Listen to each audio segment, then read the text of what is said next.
Довіра до президента. Зеленського підтримують 79%. Чи зможе шостий президент виправдати очікування українців?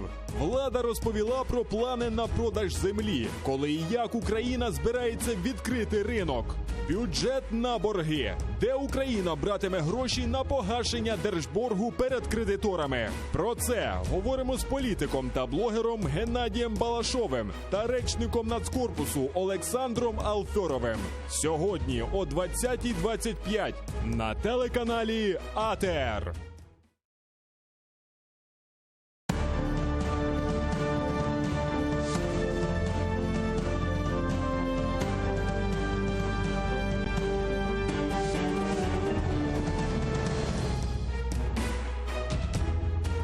Ефір телеканалу АТР триває. Я Альвіна Сидулаєва. Найближчу годину про все, що стосується окупованого Криму та материкову Україну, говоритимо наживо. Робить АТР гучніше. Нам є про що розповісти. Почалась велика дільба. Рада взялась за бюджет 2020. Провальне голосування Ради. Спікер каже, його підставили. Формула розбрату. Пропозиція Штайнмаєра ділить українське суспільство.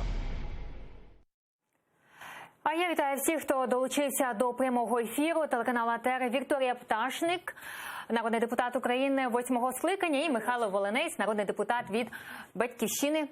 Вітаю вас. І Україна має вийти на рівень економічного зростання на рівні 5-7%. Про це під час презентації проєкту бюджету розповіла міністерка фінансів Оксана Маркарова. Дивимося, що вона сказала.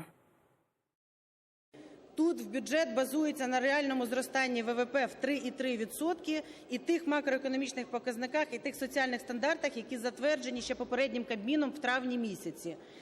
Ми задекларували амбітну мету – зростання в 5-7% щорічно. Це дуже амбітна мета і вона досяжна. Але для того, і насправді найголовніше, що це найправильніший спосіб боротьби з бідністю. І проект держбюджету вже передбачає статті доходів, видатків та, відповідно, дефіцит. Давайте переглянемо цифри. Проєкт державного бюджету на 2020 рік передбачає рівень доходів у розмірі 1,079,5 мільярдів гривень. Це на 53 мільярдів більше, ніж цього року. Видатки ж збільшено майже на 58 мільярдів, до 1,170 мільярдів. Дефіцит – 90,5 мільярдів гривень. Курс національної валюти закладено на рівні 28 гривень 20 копійок за долар. Мінімальна зарплата – 4723 гривні. І ось ми почули і міністерку фінансів. А що ви думаєте, пан Вікторія, щодо таких цифр? А наскільки ми побачимо це, так, наскільки це реалістично? Ви знаєте, мені дуже хотілося б вірити, що у нас дійсно буде таке потужне економічне зростання, економічне диво. Тим більше, що Міністерство економіки зараз очолюють такі досить непогані фахівці, які є лібералами за своєю суттю, які, я думаю, що дійсно хочуть щось зробити, щоб Україна дійсно рухалася позитивно. Але наскільки ці цифри є реалістичними, у мене є певні сумніви, звісно, тому що, по-перше, зараз говориться про 5-7%, але те, що я бачила, принаймні закладається підвищення ВВП 3,3%. Тобто, фактично на папері ми бачимо, що реальні показники бюджету, вони трошки менші, ніж говориться, декларується суспільство, про 5-7%. Плюс, я думаю, що депутатам потрібно дуже буде все ж таки аналізувати чітко і доходну, і видаткову частину бюджету, тому що, наприклад, такі доходи, як доходи від приватизації, вони суттєво зменшуються. Я розумію, що вони були нереалістичними всі ті там попередні роки, і, зокрема, там у нас були і 22 мільярди від приватизації доходи передбачені, і потім минулого року 17 мільярдів. На сьогоднішній день пропонується знизити їх суттєво до 5 мільярдів гривень. І тут, знаєте, у мене певний дисонанс викликає це, тому що депутати прийняли закон, де скасували перелік об'єктів, які забороні до приватизації. І для мене якраз це сигнал, що буде проводитися все-таки масштабна приватизація. Але тоді питання, чому ж сума доходна частина від приватизації настільки суттєво знижується? Чи буде на це дійсно ставити Кабінет міністрів наступного року? Далі пропонується, ви бачите, і масштабна земельна реформа, пропонується запустити такий легальний обіг земель. І тут також оці врахування, очевидно, в доходній частині на сьогоднішній день не передбачені. Тому я думаю, що це точно не остаточна редакція, вона точно буде змінена ще. Я думаю, що певні баталії можуть проходити в комітеті, коли депутати будуть намагатися, особливо мажоритарники, там закласти в видаткову частину якісь свої преференції, тому можемо побачити все, що завгодно. Але знов-таки і тут я би закликала ще й на видаткову частину подивитися, тому що я пам'ятаю минулого року, коли ми аналізували бюджет на 2019 рік, дуже багато критики було навколо суттєвого збільшення видатків на Міністерство внутрішніх справ. Там було до 71 мільярда гривень.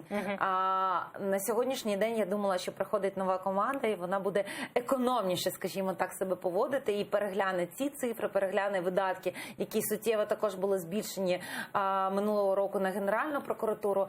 Але тим не менш вони не просто це не переглянули, вони пропонують ще збільшити там від 70 там плюс мільярдів гривень на Міністерство внутрішніх справ, також збільшується на Генеральну прокуратуру. Навіть витрати на адміністрацію президента і те збільшується. І от питання, мені здається, що депутати мають це зробити. Пане Михайло, скажіть ви, наскільки ці цифри будуть реалістичними, чи можуть вони змінитися протягом тижнів? Ми вчора зустрічалися з прем'єр-міністром України, вийшли звідти вночі, тобто опівночі вийшли. І якраз прем'єр інформував, що якщо в минулі роки закладали отримати від приватизації в бюджеті 22 мільярди, 17, в середньому 20 мільярдів, це були фантастичні цифри. Ніколи таких поступлень в бюджет не було, і він сказав, ми зараз закладаємо реалістичні цифри для того, щоб правильно розподілити бюджет. Це перше. Ми не згодні з тим, що зараз на силовий блок виділяються дійсно фантастичні гроші, знаходять кошти на Офіс президента, тоді, коли президент заявляє, що ми будемо скорочувати. Чому вони тоді так роблять? Ну, очевидно, всі так роблять. Так робив Порошенко, тепер так само поступає Володимир Зеленський. І це викликає хвилю якоїсь не просто обурення. Тобто нічого нового ми не побачили з новою владою? Дивіться, ну, якщо формується бюджет на наступний рік з мінімальною заробітною платою 4723 гривни, а прожитковий мінімум 2027, а наші підрахунки показують, що прожитковий мінімум має бути не нижче 4,5 тисячі гривень. Як же тоді людям виживати? А в той же час, і дивіться, ось в мене проект порядку дня на сьогодні. Тут ми не мали розглядати проект закону України про державний бюджет. І раптом з'являється в парламенті міністр фінансів, пропонує нам розібратися ось такі дві книжки з такими таблицями. Ясно, що в електронному вигляді... Працювати будете вночі, а читати під ранок. Так, да, ми боялися, що це, можливо, завтра запропонують, не завтра, да? Що на наступному тижні запропонують проголосувати. І хто знає, змінили графік роботи парламенту. Ми маємо засідати тепер 2 жовтня, в той час, коли ми мали працювати в округах. Ми будемо працювати 2, 3, 4 жовтня. Хто знає, раптом буде запропоновано проголосувати, хоча ми домовлялися. Давайте послухаємо, що говорили нардепі після презентації проєкту бюджету Оксаною Маркаровою, і що вони сказали. Він відштовхується від тої дохідної бази, яка зараз на даний момент існує. Тобто немає ніяких нових додаткових, додаткових великих податків, надходжень, немає тих надходжень, які можна з нових джерел одержати. Наприклад, митні надходження, вони не то, що не збільшились, вони зменшились. Давайте згадаємо, що в уряду було буквально там 15 днів на те, щоб з цим розібратися, да? Тому що ми його призначили 29-го і до 15-го по процедурі мали внести бюджет. Тобто я так розумію, що в уряду було два варіанти: або не вносити його в встановлений термін, да? І доопрацювати, або спиратися на, так би мовити, бюджет, який лишив попередній уряд. Що президент нас озадачив на зібранні, коли був уряд і голови комітетів, то, звичайно, цей бюджет ще треба допрацьовувати трошки. І ось ми почали депутатів. Що ви думаєте, пане Михайло? Дивіться, я б хотів би послухати Андрія Геруса, який нам впродовж 1,5 року розказує, як нам жити. Зараз він є моїм керівником в комітеті енергетики, житлово-комунального господарства. Він 2 дні назад, неочікувано для всіх нас депутатів, протягнув через зміну до закону про ринок електроенергії 8-му поправку в інтересах олігарха Коломойського і просто провів 2 позачергових засідання комітету, потім відмінив в той же день чергове засідання комітету, щоб не було резонансу. А в парламенті «Слуги народу» проголосували. Ніхто з депутатів «Слуг народу» на комітеті і не збирався підтримувати цю річ. Справа в тому, що відкривається ринок електроенергії для російської енергії, електроенергії в Україні, а також і транзит в Західну Європу, використовуючи наші мережі. Ну, це повний абсурд. Тобто поправкою передбачено, що по прямим договорам Росія стане поставляти нам електроенергію. Там не написано Росія, там написано постачання електроенергії з інших країн. Зрозуміло, що не Західної Європи. Тобто Придністров'я, Білорусь і Росія. То як же тоді буде, як можна очікувати зростання економіки в нашій державі, коли буде вбита вугільна промисловість і теплова генерація, і коли Росія вже остаточно буде диктувати нам вже і контролювати повністю ринок, енергетичний ринок. Ми залежимо від Росії по постачанню нафти, газу, природнього, мазуту, ядерного палива. Ми не маємо змоги зберігати ядерні відходи. І раптом ми ще будемо залежати від вугілля. А в нас є надлишки теплової генерації, в нас є надлишки потужностей енергетичних. То чому не розвивати свою генерацію? Або, наприклад, сьогодні відбувся екологічний марш. І раптом ні з того, ні з цього вимагають закрити шахти. Ну, зрозуміло, що екологічне питання треба вирішувати, але не за рахунок грантів робити заяви.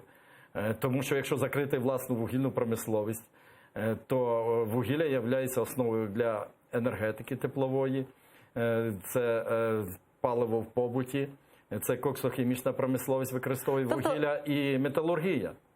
Вікторе, ми побачимо, що Росія буде, ми будемо співпрацювати з Росією, яка саме є і так, дивіться, нашим агресором. Те саме і робив Демчишин в кінці 2015 року. Пам'ятаєте, в грудні Володимир Демчишин, міністр енергетики в часи президентства Порошенка. Він виїхав в Росію, заключив 2 контракти. Один контракт. Ви перескочили, ви зразу про другий контракт говорите, бо пече Крим. А дозвольте, я з першого контракту розпочну. Перший контракт передбачав купити в великих обсягах електроенергію в Росії за ціною гривна 85 копійок за 1 кіловат.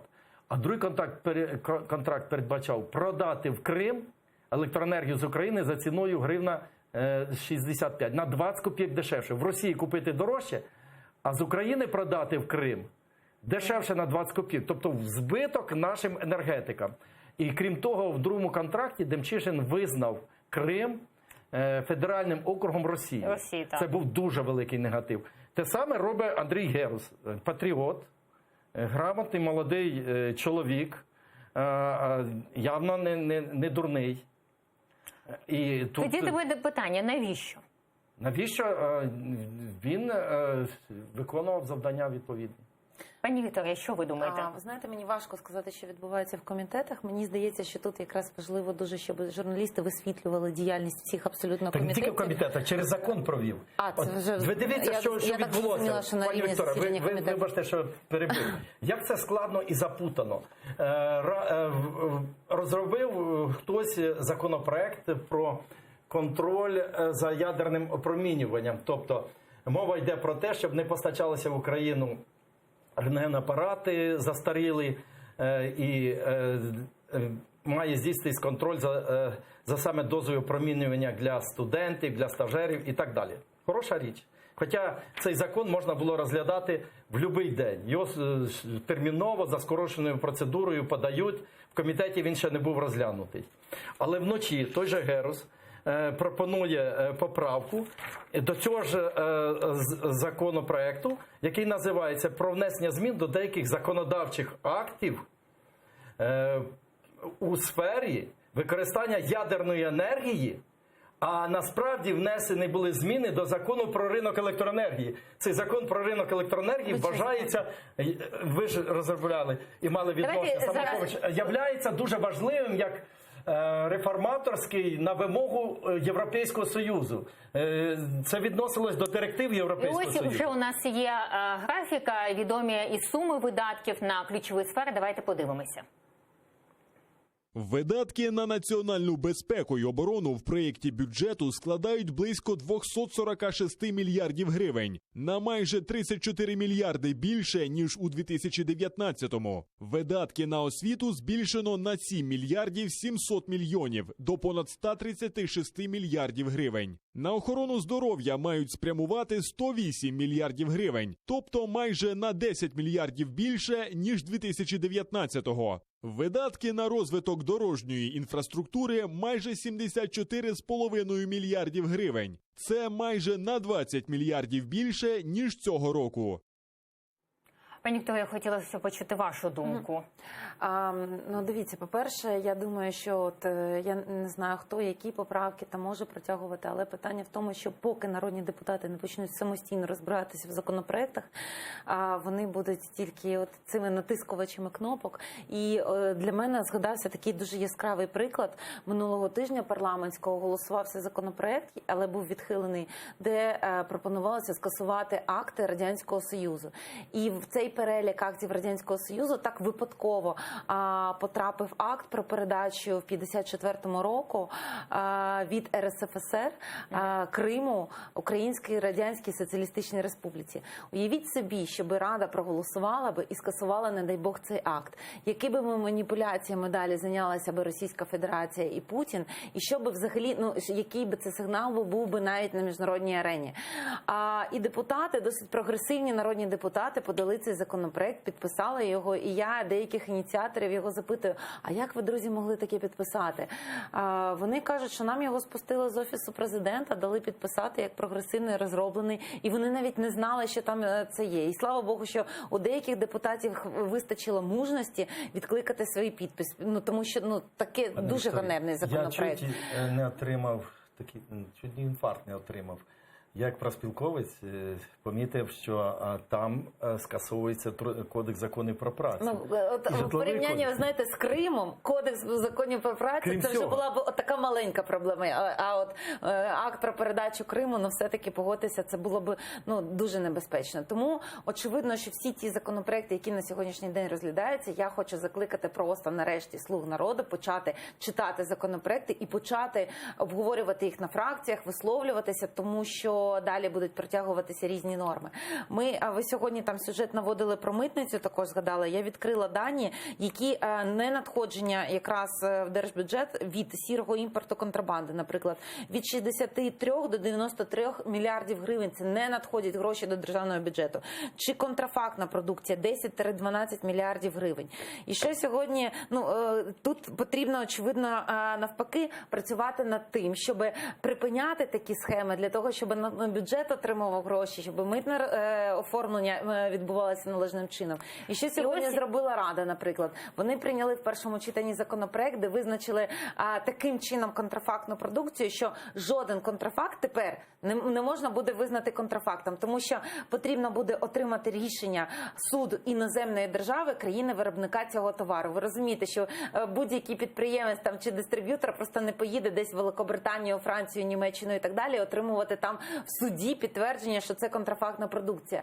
Для чого це робиться і хто це в Міністерстві фінансів таким завітує, ну, чесно кажучи, я не знаю, але це дуже небезпечні речі. І вже, до речі, представництво Європейського Союзу в Україні висловилося з цього приводу, направило офіційний лист і на пана Разумкова, і на пана Гетманцева, який є очільником профільного комітету і, власне, ініціював даний законопроект, що такі речі просто неприпустимі. Тому я і вас закликаю також, і всіх народних депутатів виправити це до другого читання, тому що от такі дірки, вони призводять навпаки до погіршення і точно не сприяють покращенню інвестиційного На клімату. фракції «Батьківщина» ми вранці звернули увагу на цей законопроект. Ви ж розумієте, воно подається все як пиріжки гарячі. І ми прийшли до такого ж висновку, саме як і ви. Відносно скасування 85 законодавчих актів, в тому числі 2 кодекси, як Кодекс законів про працю, а в нас 15 мільйонів працездатного населення. Це при нереформованих судах, при впливові транснаціональних компаній, які стають вище над національним законодавством і творять все, що хочуть. І плюс наші роботодавці, вони недостатньо ще виховані, відповідальні люди. Не у всіх народних депутатів єдина позиція стосовно того, на що і скільки виділили кошти. Давайте послухаємо. Це бюджет є базою, який буде змінюватися. Тепер ми маємо, наприклад, основні показники, а решта ми будемо проектно, програмно. Це стосується розвитку територій, розвитку громад.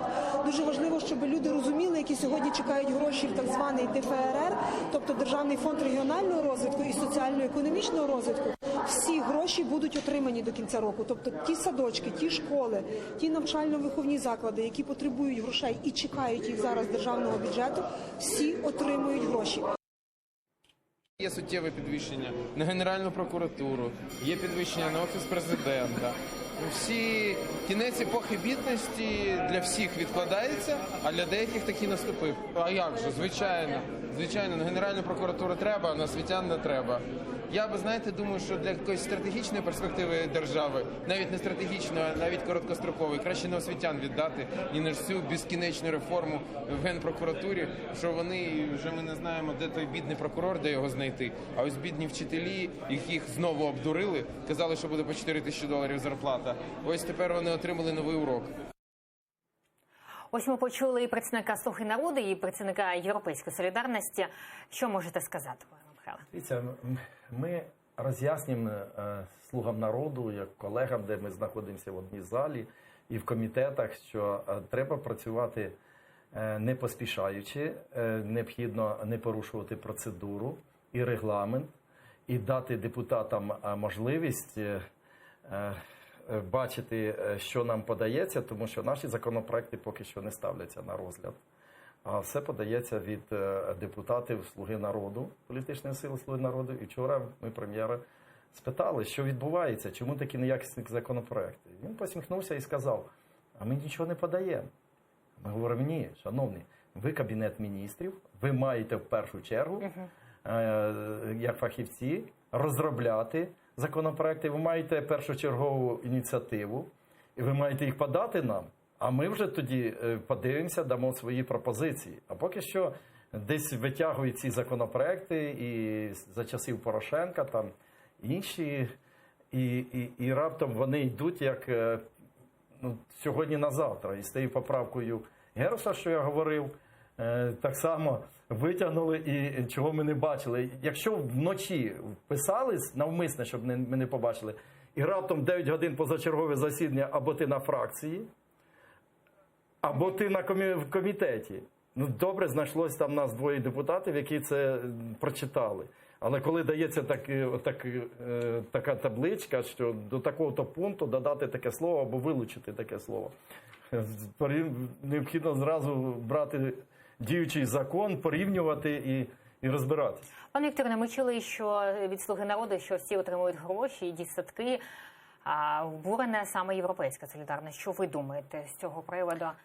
Ви знаєте, я думаю, правда десь посередині, як завжди, тому що, звісно, є і позитивні речі в цьому бюджеті, і там і на освіту вони намагаються виділяти кошти.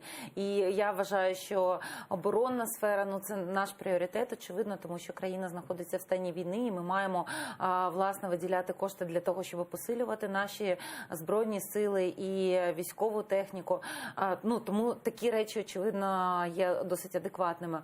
Але в той же час, коли, ну, певні видатки, як на мене, вони досить необґрунтовані. От, ну, потрібно те саме Міністерство внутрішніх справ, ну, напевно, вони мають тоді вийти і сказати, для чого з року в рік у них найбільш суттєві зростання відбуваються.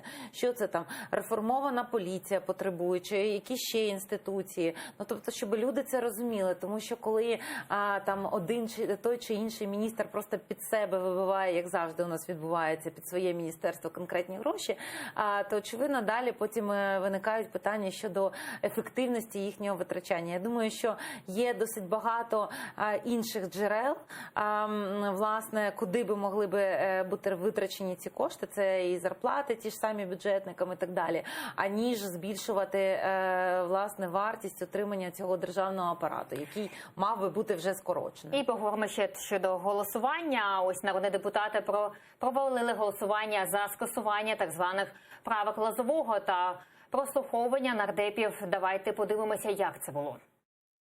Я прошу підтримати та проголосувати.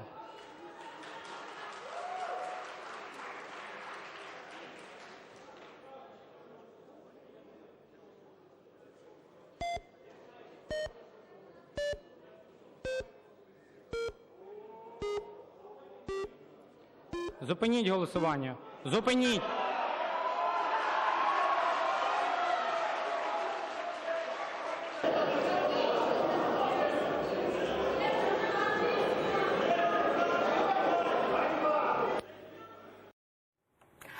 А ось видання «Українська правда» передає, що нардепів від «Слуги народу» за провал голосування особисто пожурив і голова Верховної Ради Дмитро Разумков. За словами депутатів фракції Зеленського, у четвер зранку «Слуга народу» не мала застережень щодо законопроекту номер 1009. Однак під вечір їх переконали депутати фракції «Європейська солідарність» не голосувати за законопроект. Вам у вуха влили Порошенки Геращенки дурню. Ви довіряєте чужим фракціям більше як своїй, переказують слова Разумкова депутати. І ось як відреагував на провал голосування голова Центру протидії корупції Віталій Шабунін. 44 «Слуги народу» п***ли Зеленського та провалили його законопроект щодо прослушки для НАБУ і ДБР, вбивства правок Лозового та інших критичних норм. Вони, бачите, злякалися норми, що правоохоронці можуть їх прослуховувати і обшукувати без дозволу Ради, при тому, що ця норма вступала в силу 1 січня 2020 року. Пані Вікторія, ось ми почули і Шабуніна, і побачили самого Разумкова. Що думаєте? Я думаю, що народні депутати зрозуміли, що це може стосуватися їх, і виключно через це вирішили не голосувати. Тому що, знаєте, питання там недоторканності, воно якесь десь там, воно досить ефемерне, а коли вони розуміють, що такий орган, як НАБУ, до якого там з усіх правоохоронних органів все ж таки рівень довіри є найвищим і серед суспільства, що цей орган зможе їх прослуховувати, я думаю, що вони вирішили, ну, а для чого це їм потрібно робити. І вони реально злякалися цього. А ситуація з зупиніть голосування, ну, це очевидно. Я в Верховній Раді, ми завжди, знаєте, коли йде голосування, ці 10 секунд, то десь на 5-й секунді зрозуміло, скільки буде голосів, плюс-мінус, тому що, ну, там табло висвічується, і коли ти бачиш, що голосів не вистачає, я думаю, що пан Разумков це помітив, для того, щоб, власне, не ганьбитися перед суспільством, перед українським народом, тим більше на такому законопроекті він вирішив цю картинку не показувати, але вже було пізно, система Рада вже спрацювала за 2 секунди, там вже пізно зупиняти голосування. Ну, тобто такий цікавий трюк. Попередня Рада поверталася багато разів, чи також зловживала, звісно, своїм правом, і це неправильно, да, повертатися до голосування, голосування, щоб проголосовувати, голосувати з 25-ї спроби. А от нова рада знайшла нову фішку «зупиніть голосування». І коли воно не підходить, можна зупинити. А був же такий випадок, коли зупиняли голосування, а потім результат був такий схвальним, більше 226 голосів. Тоді пан Разумков сказав, це голосування підходить, все не в порядку, незважаючи на те, що воно зупинено. А там, чого побоялись депутати, бо там ще передбачено і затримання. Затримання без згоди Верховної Ради. А пан Разумков, він як молода людина, ви правильно сказали, швидко зорієнтувався, реакція як молодого така гостра, і він таким чином нібито перешкодив проведенню голосування і отримання результату. І для того, щоб вийти з такого становища, депутати погодились, що на повторне друге читання. А іначе це був би провал, і на цю сесію вже не мали б права виносити такий законопроект, якби дотримувались регламенту. Але пан Парубій в попередньому 8-му скликанні не зважав ні на що, він там протискував по 19 разів, говорять. Різні були речі, різні законопроекти. І непогані були законопроекти, і погані. І поговоримо щодо формули Штайнмаєра. Ось фракція «Голос» вимагає пояснити позиції влади стосовно формули Штайнмаєра. Мовляв, міністерство і фракція демонструють діаметрально різні позиції. Ця формула – це вільне трактування Мінських домовленостей, за якими говориться про те, що ми зобов'язуємося провести вибори на тимчасово окупованих територіях після одержання безпеки. Нічого конкретного про факт, як ми будемо отримати цю безпеку, там немає. Ця тривожна заява була спростована в інтерв'ю одним з очільників фракції «Слуга народу», який сказав дослівно, що міністр закордонних справ щось наплутав. Такого не було. Мене і всю нашу фракцію непокоїть така різність поглядів у людей, які сьогодні визначають владну позицію щодо міжнародних питань. Ось ми почули Святослава Карчука. Що ви думаєте щодо цієї формули Штайнмаєра? По великому рахунку Штайнмаєр мало за що відповідає. Я пригадую лютий 2014 року. Які наслідки будуть від України отримує від цієї формули? Абсолютно вірно. Ми маємо дуже уважно подивитися, якими ще законодавчими актами ми можемо підкріпити виконання такої формули, такого плану. А я коли пригадую лютий 2014 року під час Майдану, коли голова зовнішнього відомства Франції, а потім Штайнмаєр з Німеччини і Сікорський з Польщі підписали вночі угоду з президентом Януковичем, а також підписав Яценюк, Тягнебок і Кличко про те, що Майдан має розійтися, а люди не збирались розійтися. Ми не стали виконувати цей план. І Штайнмаєр нам пояснював, що якщо ви не підпишете, тобто ми члени Координаційної ради, керівники Майдану, то ми звідси їдемо, ми вас покидаємо, ми вас не захищаємо. Сказали, до людей виходьте разом з нами, ми забезпечимо вам безпеку, але ви поясніть, до вечора їх нікого не було. А потім вночі втік Янукович. Пане Вікторе, що ви думаєте від цієї формули і що ми можемо отримати, які наслідки будуть?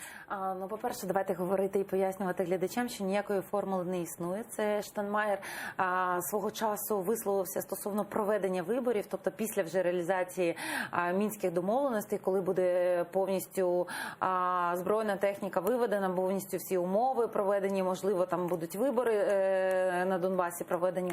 Але Російська Федерація почала цим маніпулювати, нав'язувати це, і вони намагаються викласти якраз це на папері. Я так розумію, щоб українська сторона підписалася під тим, що потім вони нас будуть далі тикати носом, що нам це потрібно виконувати.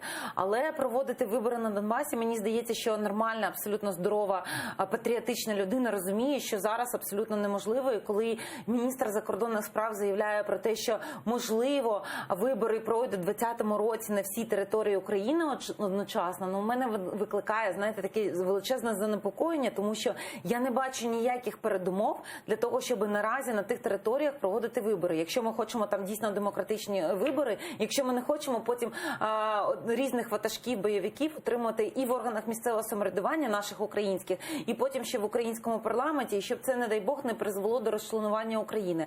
Тому дуже небезпечна історія. Мені здається, що українська влада має себе обережно поводити і не погоджуватися на такі сумнівні кроки, тому що ніякої автономії для Донбасу у нас не має бути. І план про федералізацію України – це план точно не проукраїнський, це план Путіна, який він намагається тут нав'язати.